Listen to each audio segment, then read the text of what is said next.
માવઠાથી પાક નુકસાનીને લઈ ખેડૂતો માટે સરકાર આગામી સપ્તાહે જાહેર કરી શકે છે વળતર। 33% વધુ નુકસાન હશે તો ચૂકવાશે સહાય। સુરત શહેરમાં ચોંકાવનારો કિસ્સો, કબૂતરની ઝરખથી ફેફસામાં ઇન્ફેક્શન થયા બાદ વૃદ્ધનું મોત।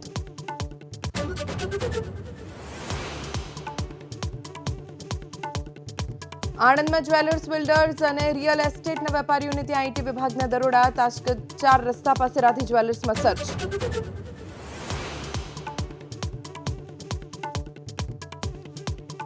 દીવ પાસેની અહેમદપુર માંડવી ચેકપોસ્ટનો વધુ એક વિડીયો વાયરલ। વર્દી રોડ નજીક યુવાનો સાથે પોલીસકર્મી સાથેના વિડીયોથી તર્ક વિતર્ક।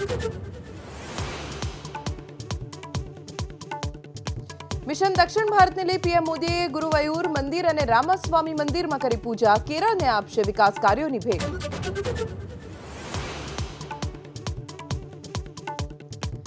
અયોધ્યામાં પ્રાણ પ્રતિષ્ઠાને લઈ ખાસ પૂજન વિધિનો આજે બીજો દિવસ। સરયુના જળની કળશ યાત્રામાં મોટી સંખ્યામાં ભક્તો જોડાયા।